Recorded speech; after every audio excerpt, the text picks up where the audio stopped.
Hay nombres que no se dicen en voz alta,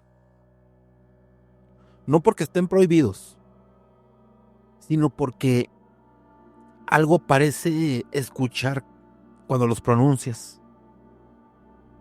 En la antigüedad, en los cruces de caminos, la gente dejaba ofrendas y se marchaba sin mirar atrás. No era por miedo, no era por miedo a perderse, era por miedo a encontrarse con ella.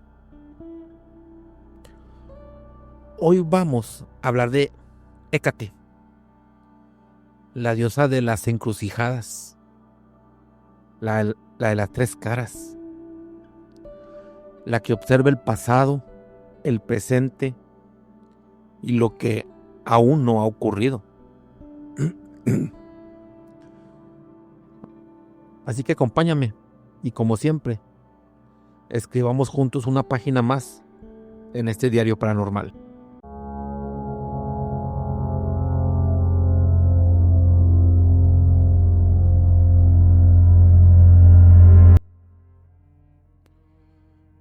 Hoy en día, cuando escuchamos el nombre de Hécate, pues casi de inmediato pensamos en brujas, rituales nocturnos, fantasmas y caminos oscuros. Pero esa imagen no fue siempre así. De hecho, durante siglos, Hécate no fue una figura maligna, ni siquiera temida. Fue respetada. Y eso, curiosamente, es mucho más inquietante. En los textos más antiguos de la Grecia arcaica, Hécate aparece como una diosa poderosa y ambigua, pero no oscura. Hesíodo, uno de los poetas más importantes de la antigüedad, la describe como una deidad favorecida por Zeus, con dominio sobre la tierra, el mar y hasta el cielo. O sea, tres espacios distintos. O sea, tres mundos. Desde el inicio, Hécate no pertenecía a un solo lugar. No era una diosa del Olimpo en el sentido tradicional, digamos. Tampoco era una diosa menor. Hécate, pues caminaba entre categorías. Algo que en la mitología griega siempre fue muy peligroso. Los dioses solían, ¿cómo decirlo? Pues tener funciones claras, límites definidos. Hécate, ¿no? Ella estaba donde los límites se difuminaban. Su origen tampoco es del todo claro. Algunas versiones la presentan como hija de titanes anteriores a los dioses olímpicos. Eso la vuelve aún más interesante, porque los titanes representaban fuerzas antiguas, primordiales, muy difíciles de controlar. Hécate, entonces, no sería una invención tardía, sino un eco de creencias más viejas, más profundas y quizás pues más incómodas. En esta etapa temprana, Hécate no presidía cementerios ni aparecía rodeada de espectros. Era invocada para proteger hogares, para favorecer la fertilidad, para otorgar prosperidad y sobre todo para guiar. Pero no guiar como lo haría un dios luminoso, ¿eh? Hécate guiaba en momentos de duda, cuando no había un camino evidente. Y aquí aparece el primer elemento clave de su identidad, la luminidad. Hécate es una diosa de los umbrales, no del inicio, no del final, sino de ese punto exacto donde algo deja de ser lo que era, pero todavía no se convierte en lo nuevo. Los antiguos entendían muy bien que esos momentos eran peligrosos y sagrados. Por eso, Hécate se asociaba con los nacimientos, pero también con las transiciones, con las decisiones irreversibles, con esos instantes donde una elección cambia por completo el rumbo de una vida. No decidía por ti, simplemente estaba ahí observando. Con el tiempo, su figura comenzó a vincularse con la noche y la luna, pero no con la luna romántica que solemos imaginar hoy, ¿eh? Era la luna como símbolo del oculto, de lo que solo se ve parcialmente. La luna que iluminaba lo justo para avanzar, pero no lo suficiente como para sentirse seguro. Hécate no ofrecía certezas, ofrecía conciencia. Y eso, para muchas culturas, siempre fue más inquietante que el miedo puro. Un punto crucial en su historia es su relación con Perséfone y el mito del inframundo, ¿verdad? Cuando Perséfone es raptada y llevada al reino de los muertos, Hécate aparece como testigo silenciosa.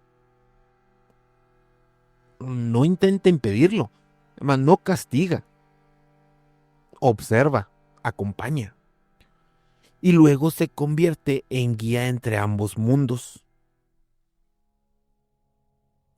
Desde ahí, su vínculo con el inframundo se fortalece. Pero, miren, atención, ¿eh? No como reina de los muertos, sino como la que puede entrar y salir. La que no pertenece del todo ni a la vida ni a la muerte. O sea, otra vez es el umbral. Esta capacidad de moverse entre mundos fue lo que siglos más tarde empezó a generar incomodidad. Porque una deidad que no está fija, que no responde a un solo reino, es difícil de controlar. Y lo que no se controla suele terminar siendo temido. En los hogares griegos se le rendía culto de forma privada, no con grandes templos como los otros dioses, ¿verdad? Sino con pequeños altares, a menudo cerca de las puertas. Ahí se le dejaba ofrendas simples, no para pedir favores espectaculares, ¿verdad? Sino para mantener el equilibrio, para que lo que debía quedarse afuera se quedara afuera. Miren, eso nos dice algo importante, ¿eh? Hécate no era vista como una amenaza, sino como una guardiana, una presencia que protegía los límites invisibles ante lo seguro y lo desconocido. Pero con el paso del tiempo y especialmente con la llegada de nuevas estructuras religiosas y morales, esta figura comenzó a transformarse. Una diosa que caminaba de noche, que se mueve entre mundos, que no obedece jerarquías claras, empieza a resultar muy incómoda. Y cuando una deidad deja de encajar en el orden establecido, suele ocurrir siempre lo mismo. Se le reinterpreta, se le distorsiona y se le oscurece. Miren, Hécate no cambió. Lo que cambió fue la forma en que los humanos empezaron a mirarla. Y en cambio, bueno, ese cambio es clave para entender por qué siglos después su nombre sería susurrado con miedo. Y por qué sus tres caras jamás debían ser observadas al mismo tiempo.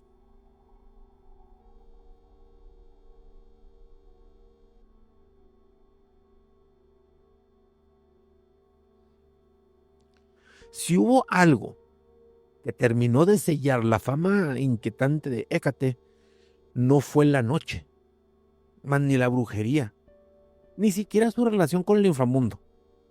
Fue su forma de mirar, bueno, o mejor dicho, sus formas. Porque Hécate no observaba el mundo con un solo rostro. Con el paso del tiempo, comenzó a representarse como una figura triforme, con tres caras, o tres cuerpos, ¿verdad? Unidos en uno solo. No era un simple recurso artístico, ¿eh? Para los antiguos, esta imagen pues tenía un peso simbólico enorme.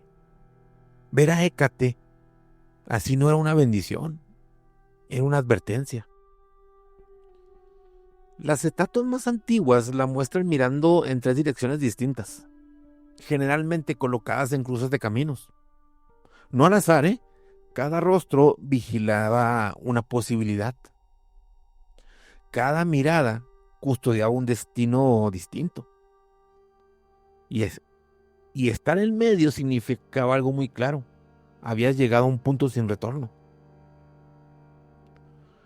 La interpretación más conocida habla de pasado, presente y futuro. Pero reducirlo solo al tiempo sería quedarse corto, ¿eh? Las tres caras de Hécate no solo veían cuándo, sino qué. Veían lo que fue, lo que es, lo que podría ser si eliges mal. Por eso se decía que mirar directamente sus tres rostros al mismo tiempo era muy peligroso. No porque te atacara, sino porque podías ver algo para lo que no estabas preparado, carnal. Algo que no podrías, pues, ¿cómo se podría decir? Desver.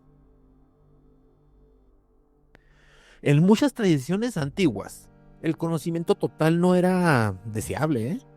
Saber demasiado rompía el equilibrio. Y Hécate, con sus tres caras, representaba justamente eso.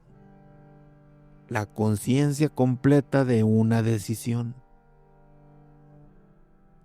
Miren, aquí también existe otra lectura poderosa. Las tres caras como vida, muerte y renacimiento. No como conceptos abstractos, sino como procesos inevitables. O sea, todo lo que vive muere. Todo lo que muere deja espacio para algo nuevo. Y Hécate no creaba ni destruía. Supervisaba el tránsito. Eso explica por qué se le vinculó tan estrechamente con los momentos críticos de la existencia. Nacimientos, despedidas, cambios radicales, donde otras deidades prometían protección o castigo. Y aquí Hécate ofrecía algo mucho más incómodo. Ofrecía lucidez. Algunas versiones posteriores la asocian con la triple figura femenina, doncella, madre y anciana. Pero aquí ocurre algo interesante. Hécate no evoluciona de una a otra, ¿verdad? Es las tres al mismo tiempo. No hay línea recta, no hay progreso, hay coexistencia. Eso rompe con la forma humana de entender el tiempo y la identidad. Quizás por eso su imagen empezó a causar rechazo, porque una figura que no envejece de manera lineal, que no avanza, que no retrocede, pues desafía toda la lógica. Y lo que desafía la lógica suele terminar etiquetado como peligroso. Las estatuas triformes no se colocaban en templos centrales, se colocaban afuera, en los límites, en los lugares donde nadie se quedaba demasiado tiempo. Y las ofrendas que se le dejaban eran extrañas. comida, llaves, antorchas apagadas, objetos de tránsito, objetos que simbolizaban paso, no permanencia. Había una regla muy clara en muchos rituales. Dejar la ofrenda y marcharse sin mirar atrás no era un gesto simbólico, era una advertencia literal. Mirar atrás implicaba dudar, implicaba intentar recuperar lo que ya habías dejado. Y en presencia de Hécate, dudar podía tener consecuencias. Porque ella no castiga la maldad, castiga la indecisión. Las tres caras también representaban una vigilancia constante. No importa hacia dónde vayas, siempre hay un rostro observando. No para juzgarte, sino para recordarte que cada elección deja algo atrás. Y eso psicológicamente, es brutal. Con el tiempo, esta imagen comenzó a transformarse en algo más oscuro. Las tres caras pasaron de ser símbolos de sabiduría a ser vistas como algo antinatural. Una sola conciencia dividida, una presencia imposible, algo que no debería existir. Y aquí ocurre el quiebre definitivo. Lo que antes era sabiduría liminal se convierte en amenaza. La diosa que todo lo ve empieza a parecerse demasiado algo que vigila, algo que te acecha. Miren, no es casualidad que siglos después la iconografía cristiana pues tomara esta figura y la reinterpretara como algo demoníaco, que siempre lo hacen, ¿verdad? O sea, tres rostros, noche, cruces de caminos. O sea, era fácil transformar a Hécate en un símbolo del peligro espiritual. Pero si uno mira con atención, Hécate nunca obliga, nunca arrastra, mas nunca persigue. Solo está ahí, en silencio, observando cómo eliges.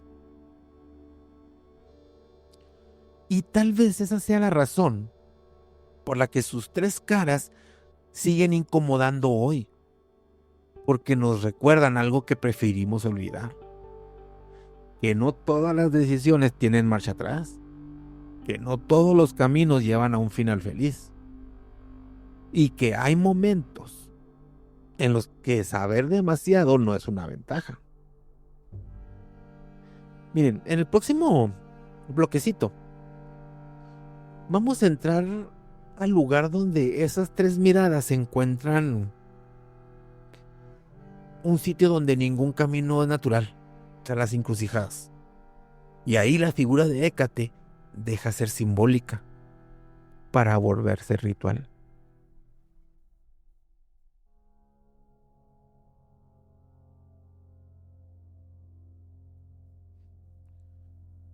Las encrucijadas no siempre fueron vistas como simples cruces de caminos, amigos. Para las culturas antiguas eran lugares profundamente incómodos. No pertenecían a nadie. Además, no eran un destino, pero tampoco eran un punto de partida. Eran espacios suspendidos y por eso mismo eran peligrosos. Ahí es donde Hécate se volvió indispensable. En la antigüedad se creía que las encrucijadas en el mundo, ¿verdad?, se volvía más delgado. Las fronteras entre lo visible y lo invisible se debilitaban.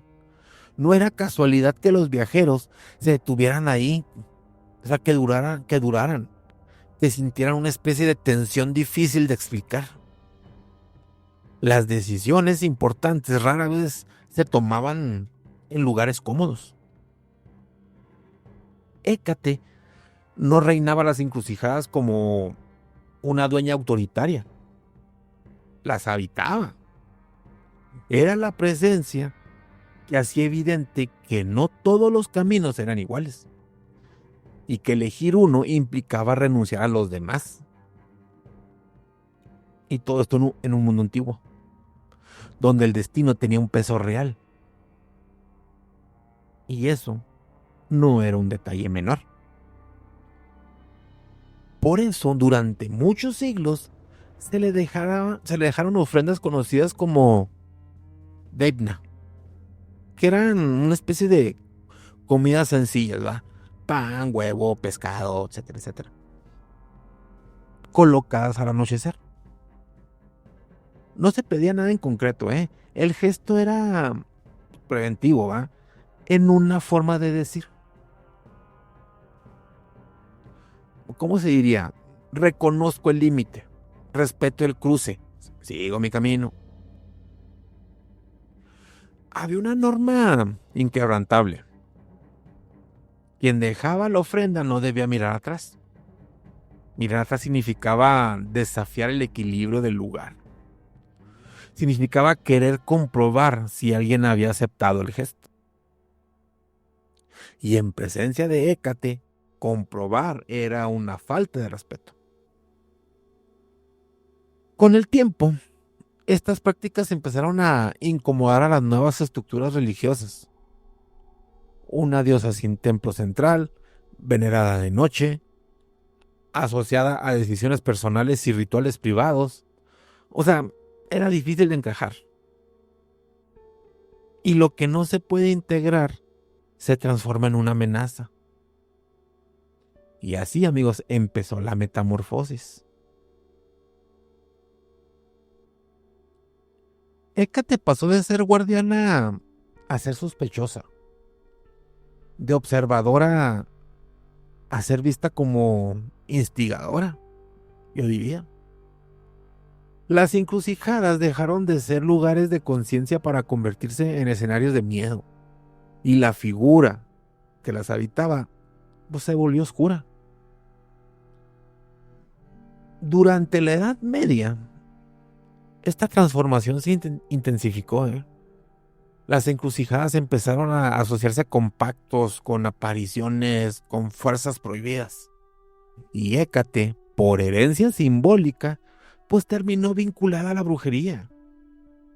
No porque enseñara hechizos, sino porque encarnaba el acto de elegir fuera del orden que ya estaba establecido. Y las brujas, ¿va? En ese contexto, no eran temidas solo por rituales, sino por su independencia. Y Hécate representaba exactamente eso. Una figura femenina que no obedecía una jerarquía clara, que operaba en los márgenes que conocían los límites y los atravesaba. Y no es casualidad que en muchos relatos posteriores se le represente acompañada de perros negros, fantasmas o sombras, ¿verdad? No como símbolos del mal absoluto, sino como manifestaciones de lo que había en los bordes. Lo que no entra en las categorías simples de bien o mal. Y aquí ocurre algo clave, Hécate no cambia su esencia. Sigue siendo la misma diosa de los umbrales. Lo que cambia es el relato humano. Cuando el mundo empieza a exigir respuestas simples, figuras como Hécate se vuelven incómodas. Llamarla reina de las brujas, pues fue una forma de reducirla, de encerrarla en una etiqueta comprensible. Pero esa etiqueta no explica por qué su nombre sigue apareciendo, por qué sus símbolos regresan, por qué las encrucijadas aún nos generan incomodidad instintiva. Porque, aunque ya no dejemos ofrendas, seguimos enfrentándonos a cruces invisibles, decisiones que no tienen vuelta atrás, caminos que una vez tomados nos convierten en otra persona. Y ahí, simbólicamente, Hécate sigue presente. no como una figura que castiga, no como una sombra que persigue, sino como un recordatorio silencioso de que elegir también es perder. Miren, tal vez por eso su imagen no desapareció. O tal vez por eso sigue observando desde los márgenes. Y tal vez por eso, cuando llegamos a ciertas encrucijadas de nuestra vida, sentimos que algo nos mira, aunque no sepamos exactamente qué. Porque algunos nombres no necesitan ser invocados. Solo necesitan que lleguemos al punto correcto. Las encrucijadas no siempre están en los caminos, hermanos. A veces aparecen en forma de decisiones, de silencios, de dudas. Y más de dudas que no nos dejan dormir. En tal vez Hécate nunca fue una diosa del miedo, sino de la conciencia. La que observa cuando elegimos y cuando evitamos elegir. Por eso, no todos los caminos se cruzan fuera. Algunos lo hacen dentro de nosotros. Y quizás, solo quizás, ella sigue ahí, esperando.